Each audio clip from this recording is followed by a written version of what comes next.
अस्सलामु अलैकुम वरहमतुल्लाहि वबरकातुहू।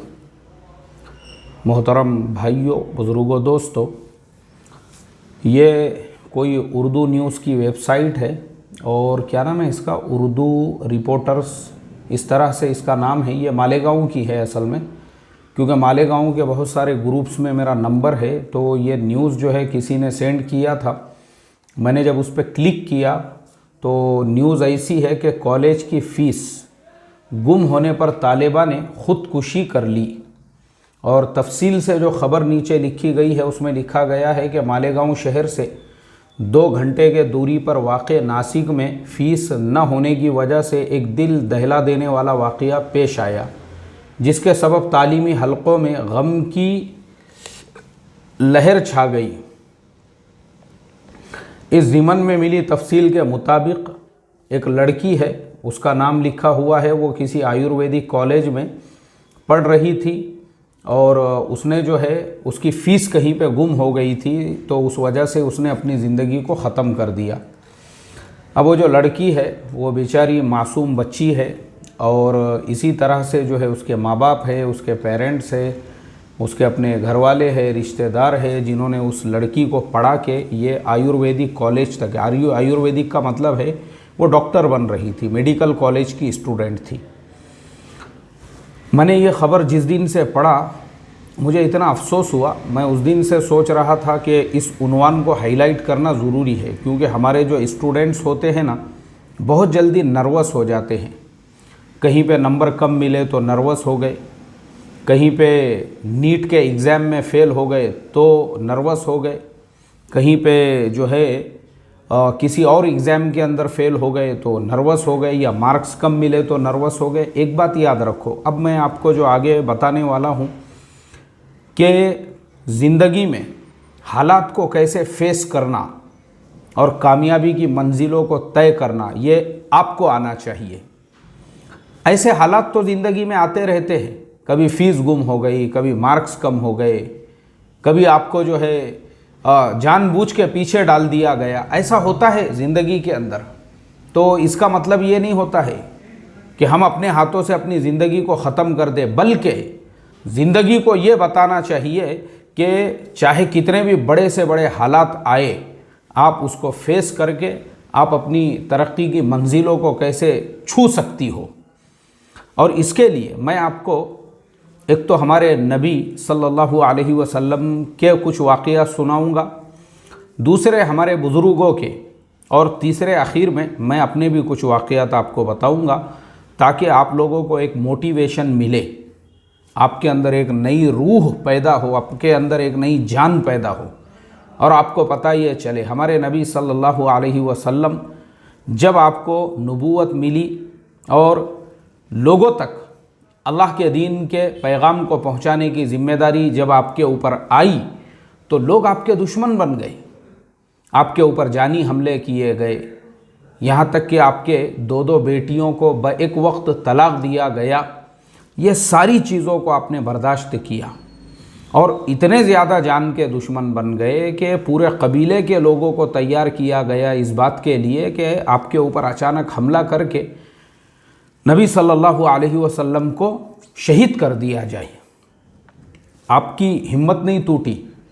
आप देखो, आपने हालात को फेस करने के बाद आप जो है ज़िंदगी के अंदर जहाँ जहाँ पे भी हालात आए, आपने जो ताइफ का भी सफ़र किया वो इसी उम्मीद में कि चलो ठीक है, मक्के वाले मेरी बात नहीं मान रहे हैं तो ताइफ वाले सुन लेंगे। ताइफ वालों ने भी इनकार किया तो आप नाउम्मीद नहीं हुए, वरना एक आध आदमी होता तो वो बैठ जाता था, लेकिन आप तो आज़्म इस्तिक़लाल के पहाड़ थे। फिर आपने मदीने का सफ़र किया और मदीने वालों को मेहनत का मैदान बनाया, तो मदीने वालों ने आपकी बात को सुना और फिर पूरी दुनिया जानती है कि उसी मदीना से वो रिवॉल्यूशन, वो इनकलाब पैदा हुआ जिसने पूरी दुनिया के अंदर आज जो कलीमे का और इस्लाम का परचम लहराया।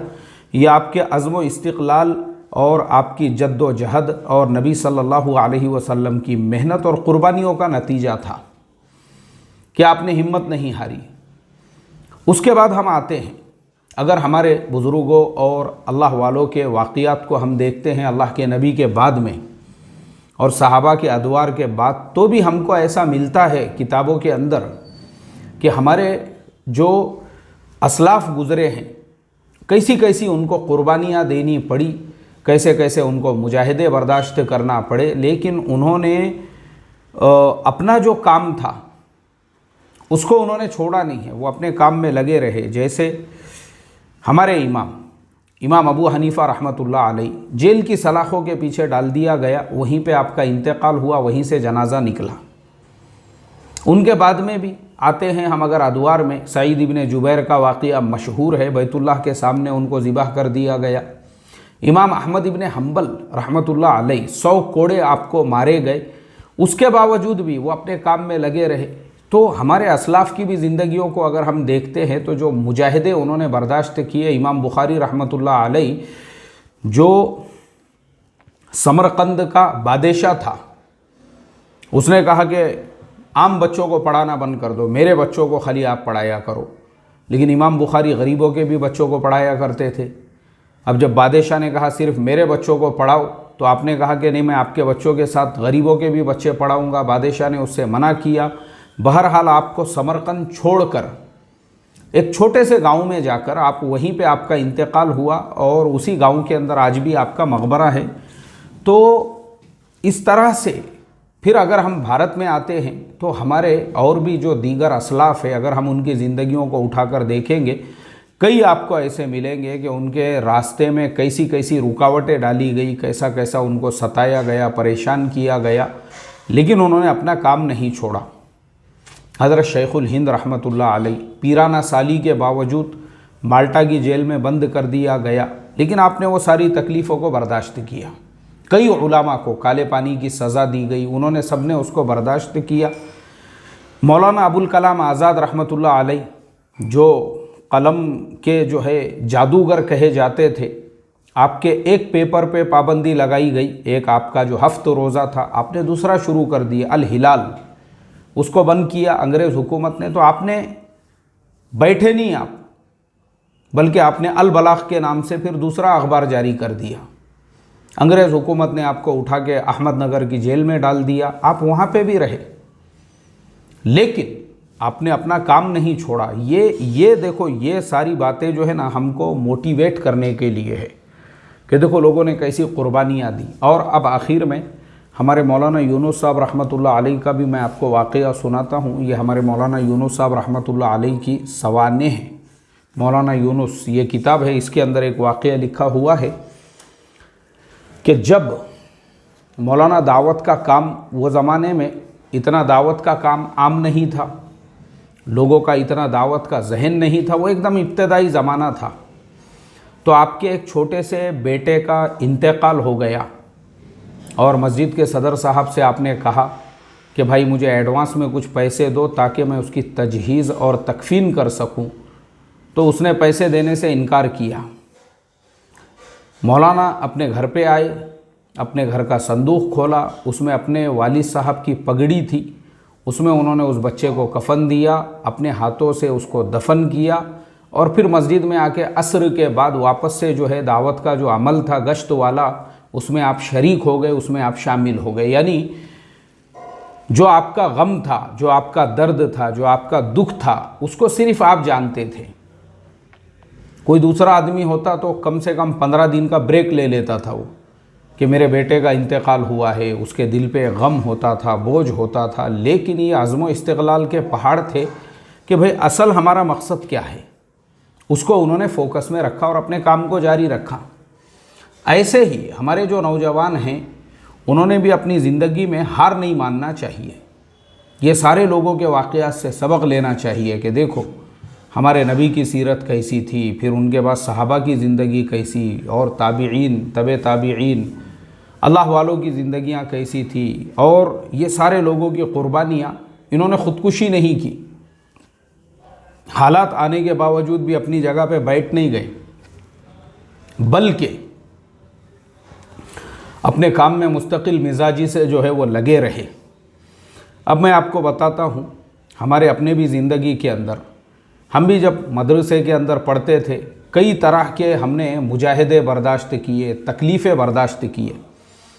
जो हमारा एकदम इब्तदाई ज़माना था तालिब इल्मी का, तब जवारी की रोटी मिलती थी ऐसी, लेकिन हम लोगों ने कभी शिकायत नहीं की है, पढ़ते रहे मदरसे में पढ़ने के ज़माने से मुझे लिखने का शौक़ था। उस वक्त बहुत सारे अखबारात के अंदर मैं अपने मज़ामीन भेजा करता था, कईयों की कटिंग मेरे पास में अभी भी है। लेकिन जब हम मदरसे से निकले तो वो शौक़ हमारा बाकी रहा। तो मैंने जो है बहुत सारे माहनामे हैं, उसके अंदर मैं वो मज़ामीन भेजा करता था। अभी मैं आपको बड़े अफसोस के साथ में ये बताऊंगा, एक माहनामा है, मैं उसका नाम नहीं लूँगा, मेरे कई मज़ामीन को उसने अपने इदारिये के अंदर शाये कर दिया।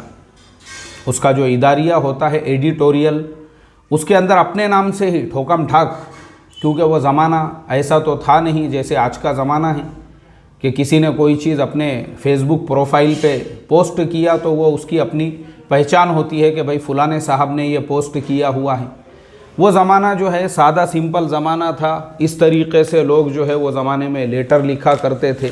इस तरह से जो है वो लेटर पोस्ट ऑफिस के अंदर बंद करके, अब उसमें मजमून आपने पेन से लिखा हुआ है, आपके पास कोई प्रूफ और सबूत ही नहीं है कि वो आपका लिखा हुआ है, और ना ही आप उसको साबित कर सकते हैं।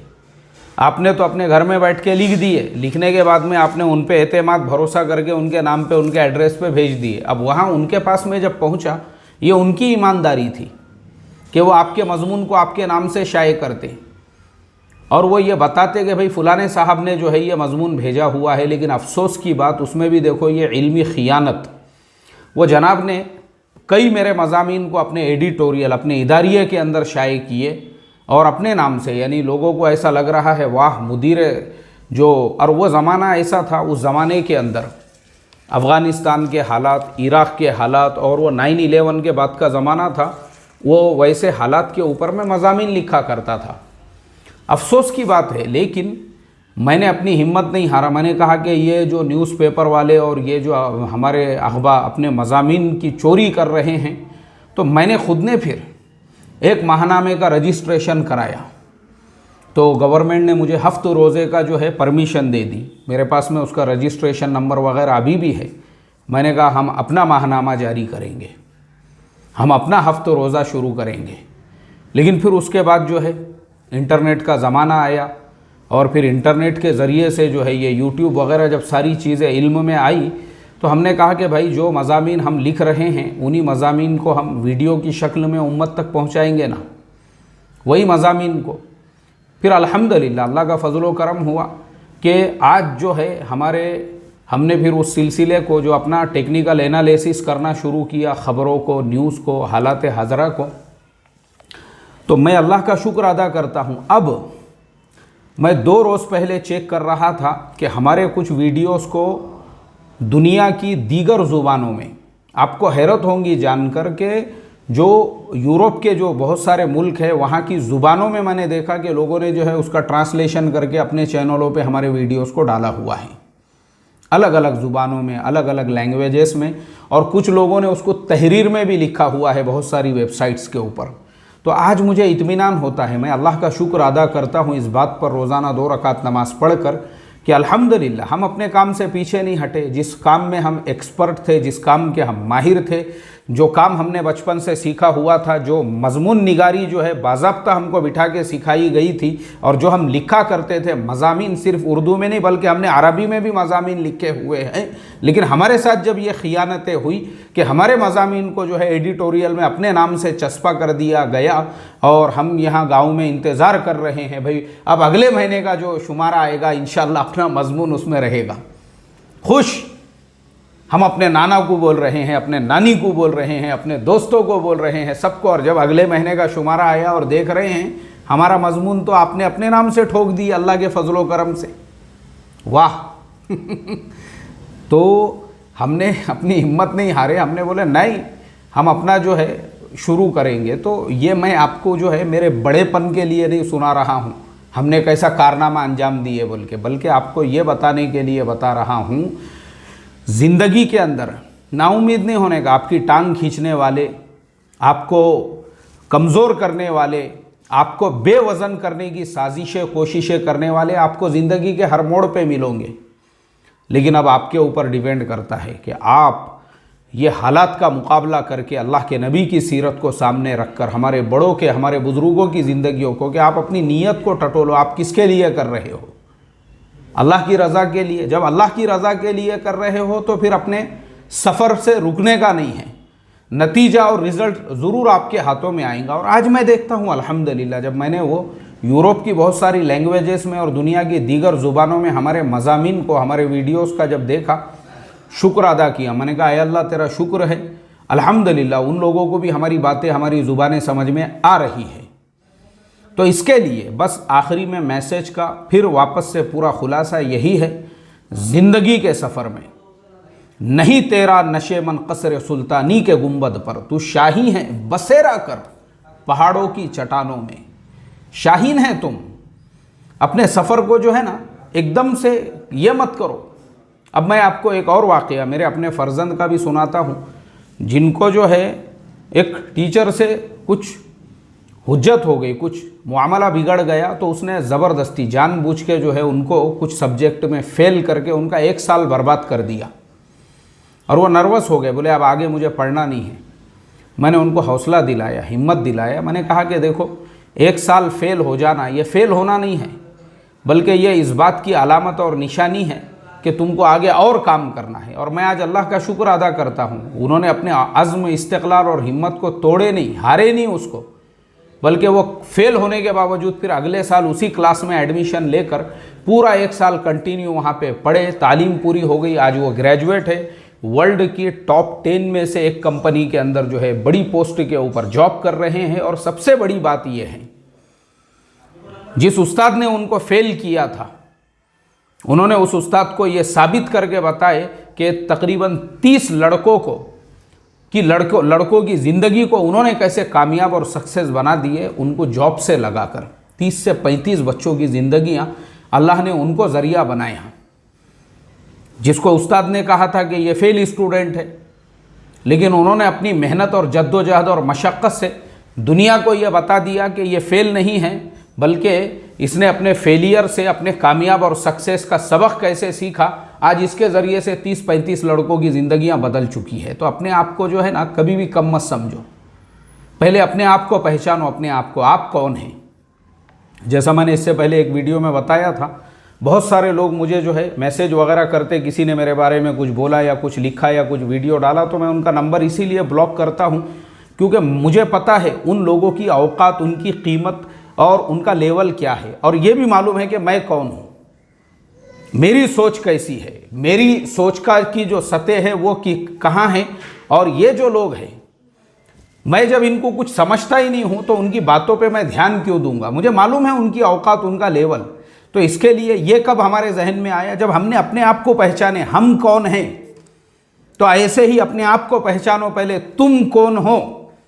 जब तुम्हारे अंदर ये एहसास पैदा होगा तुम कौन हो, तो उसके बाद में फिर तुम हालात से घबराओगे नहीं, फिर तुम डरोगे नहीं। फिर 1 क्लास नहीं, तुम 10 क्लासों में भी अगर फेल हो गए तो तुम कहोगे कि ये फेलियर जो है ये हमारे लिए आगे तरक्की का जीना है। तो इसलिए हमारे तमाम नौजवान और स्टूडेंट्स से बस मैं यही कहना चाहूँगा, पॉजिटिविटी के साथ में आगे बढ़ते रहने का, और अपनी ज़िंदगी, अपने गोल, अपने जो है सामने का जो मकसद है उसके ऊपर फोकस और नज़र रखने का।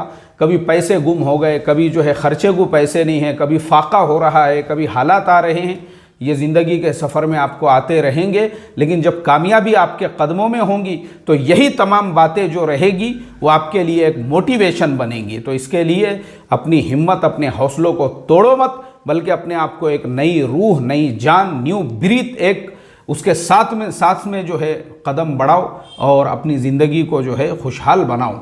और यानी अपनी लाइफ में जो है एकदम पॉजिटिविटी के साथ में, और अपनी लाइफ जो है एक एनर्जी के साथ में जो है आप गुजारना सीखो। इंशाअल्लाह कामयाबी आपके कदमों में रहेगी। अल्लाह हमारे तमाम नौजवानों को तरक्कियात से नवाजे, और उनके अंदर का जो नर्वसनेस है और उनके अंदर का जो नर्वसनेस है उसको दूर फरमाएं, और उनके अंदर एक पॉजिटिविटी और एनर्जी पैदा फरमाएं। अस्सलामु अलैकुम वरहमतुल्लाहि वबरकातुहू।